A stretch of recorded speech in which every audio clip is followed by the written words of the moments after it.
Kakinada rural నియోజకవర్గంలోని Kaleshwaram factory నుంచి వెలువడుతున్న బూడిద వ్యర్థాలతో చుట్టుపక్కల గ్రామాల ప్రజలు తీవ్ర ఇబ్బందులు పడుతున్నారు. తమ్మవరం, సూర్యారావుపేట గ్రామాల్లో ఇళ్లపై, పంట పొలాలపై నల్లటి బూడిద పెరిగిపోతూ ఉండడంతో స్థానికులు ఆందోళనకు దిగారు. పలుమార్లు అధికారులకు ఫిర్యాదు చేసినా సమస్య పరిష్కారం కాలేదని ఆరోపిస్తూ గ్రామస్తులు కాళేశ్వరం ఫ్యాక్టరీ వద్ద నిరసన చేపట్టారు. రైతులు పంట నష్టాలు, ప్రజల ఆరోగ్య సమస్యలపై ఆవేదన వ్యక్తం చేశారు. చివరకు ఫ్యాక్టరీ యాజమాన్యం 10 రోజుల్లో బాయిలర్ను నిలిపివేస్తామని, 3 రోజుల్లో సమస్య పరిష్కారానికి చర్యలు తీసుకుంటామని హామీ ఇవ్వడంతో పోలీసులు జోక్యం చేసుకుని గ్రామస్తులు నిరసన విరమించేలా ఒప్పించారు. 13 నుంచి సర్వీస్ వర్క్ స్టార్ట్ చేస్తాం. అక్కడి నుంచి ఒక 40 డేస్ పడుతుంది, 40 డేస్ పడుతుంది మొత్తం సెట్ అవ్వడానికి ప్లాన్ ఉంటాను. ఓకే, వాటర్ ఎందుకు వచ్చు 11వ తారీఖు అయితే మాకు పొల్యూషన్ రాకూడదు, బాయిలర్ ఆగిపోతుంది. బాయిలర్ ఆగిపోద్ది. తర్వాత ఈ 7 డేస్ కూడా మాకు లిమిట్గా రావాలి, వస్తుంది. అండ్ అది వచ్చేది కూడా లిమిట్గా రావాలి. లిమిట్ కూడా 7 గంటల్లోనే ఉంటుంది. ఎన్ని కేసు లిమిట్ రాకపోతే సేమ్ బ్యాచ్ మళ్ళీ వచ్చేస్తుంది. అది మీ క్లారిటీ పెట్టాం. కాలువ కోసం కూడా ఒక మాట చెప్పి, కాలువ కోసం కూడా క్లారిటీ ఇచ్చాను. కాలువ ఎప్పుడు అవుతుంది చెప్పండి, మంత్రం చేస్తాం, చెప్పండి సార్. మేము సూర్యారావుపేట గ్రామం నుంచి మాట్లాడుతున్నాం. నా పేరు వాసంశెట్టి దుర్గాప్రసాద్. గత 4 నెలల నుంచి కాళేశ్వరం అనే ఫ్యాక్టరీ నుంచి మాకు విపరీతమైన యాష్ పొల్యూషన్ జరుగుతుంది. అలానే ఏదైతే ఈ ఫ్యాక్టరీ ద్వారా వస్తున్న బూడిద ఉందో, ఆ బూడిద ద్వారా మా గ్రామ ప్రజలందరూ చాలా ఆవేదన పడుతున్నారు. మా ప్రజల ఆవేదన మీరు చూస్తున్నట్టయితే ఆడవాళ్ళు పనులు ఆపుకొని మరి ఇక్కడికి వచ్చారు. అలానే ఏదైతే ఈ కాళేశ్వరం ఫ్యాక్టరీ రిలీజ్ చేస్తుందో వేస్ట్ ద్వారా రైతులు పంటలు కూడా పండించుకోలేకపోతున్నారు. మేము వచ్చాం, 4-5 సార్లు క్వశ్చన్ చేసాం, అయినా సరే ఏ సొల్యూషన్ లేకుండా అయిపోయింది.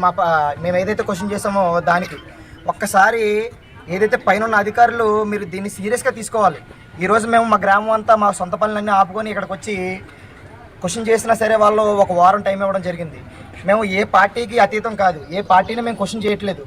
మా గ్రామ ప్రజలకి న్యాయం జరగాలి, అదే మా యొక్క మెయిన్ ఎయిమ్. గత 2 నెలలుగా మా ఊరు మీదకి పొల్యూషన్ చాలా ఎక్కువగా వస్తుంది. బూడిది చిన్నపిల్లల ఇంటిల్లోనూ, అలాగే మేము తిన్న భోజనంలో కూడా ప్లేట్లో కూడా పడిపోతుంది. ఎందుకంటే చిన్నపిల్లలు చాలా ఇబ్బంది పడుతున్నారు, అలానే మేము కూడా చాలా ఇబ్బంది పడుతున్నాము.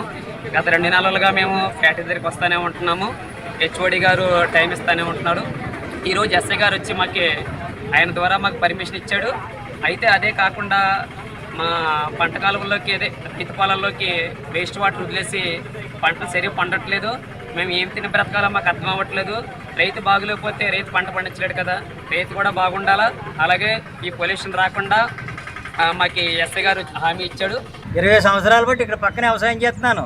ఈ పొల్యూషన్ వల్ల మాకంతా పంట నష్టపోయి 20 ఎకరాల పొలం ఊడుస్తూ మానేశారు మా పక్క రైతులు మేము కలిసి. ఉన్న భూమి కూడా ఊడుద్దామంటే ఈ పొల్యూషన్ వచ్చేసి ఈ వాటర్ వదిలేసి పంట అంతా నష్టపోతుందండి. ఇది ఆర్గానిక్ తినమంటున్నారు గవర్నమెంట్ వారు. ఆర్గానిక్ కాదు కదా, విషం పంపుతున్నారు ఈ ఫ్యాక్టరీ వాళ్ళు పొలాల్లోకి. ఆ విషం తిని చనిపోతున్నారు. ఇదండి మా సమస్య. పంటకు సగం భూమి వేస్తున్నామండి, సగం భూమి వదిలేసామండి వీళ్ళు ఫ్యాక్టరీ వల్ల. 20 ఎకరాల పొలం వదిలేసారు మా పక్క రైతులు. అందులో మాది 2 ఎకరాలు ఉందండి. అది ఇంక ఊర్తులేదండి.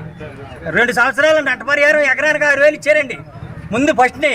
ఆ తర్వాత ఈ నాయకులు బయలుదేరి రైతులు ఏమీ రారు, మీ పని మీరు చేసుకోండి, మా మామూలు మాకు ఇచ్చేయండి అని వాళ్ళు నొక్కేసి మమ్మల్ని అలా ఇబ్బంది పెట్టి మాకు ఎవరో డబ్బులు మాకు మళ్ళీ ఈ ఫ్యాక్టరీ నుంచి వచ్చింది, మళ్ళీ మాకు ఎప్పుడు డబ్బులు రాలేదండి, మాకు పంటల ఊడసలేదు. రాజు, ఈరోజు మేము ఇక్కడికి ఎందుకు వచ్చామంటే గత 45 రోజులుగా మేము పడుతున్న కష్టం ఏంటంటే ఫుల్గా వాటర్ పొల్యూట్ అవుతుంది, పంట పొలాలు నాశనం అయిపోతున్నాయి. ఇప్పుడు ఈ కాళేశ్వర ఫ్యాక్టరీ వల్ల మాకు జరిగిన అన్యాయం ఏంటంటే, మాకు పర్సనల్గా జరిగే అన్యాయం కాకుండా ఇక్కడ జరుగుతున్న ఈ పక్కనే పండిస్తున్న పంటల వల్ల చాలా నష్టపోతున్నారు రైతులు. ఇప్పుడు ఆ రైతులకి ఆ పంట పొలాలే కానీ ఇప్పుడు పండించేటప్పుడు వాళ్ళ చేతికి ధాన్యం రాకపోతే మనం ఏం తింటాం? ఇక్కడ ఉన్న నాయకులు ఏం తింటారు? ప్రతి ఒక్కరు కూడా ఎవరు ఏది తినలేరు. ఈరోజు ధాన్యం నాశనం అయిపోతే, పంటలు నాశనం అయిపోతే రైతు ఎలా బ్రతుకుతాడు? బ్రతకడానికి కూడా లేదు. మనం ఎలా బ్రతుకుతాం? భారతదేశంలో ప్రతి వ్యక్తి బ్రతకాలంటే అన్నం తిని బ్రతకాలి. ఇప్పుడు ఇంతలా పొల్యూట్ అయిపోయి వాటర్ పొల్యూట్ అయిపోవడం వల్ల బ్రతకడానికి ఎక్కడా కూడా పాసిబుల్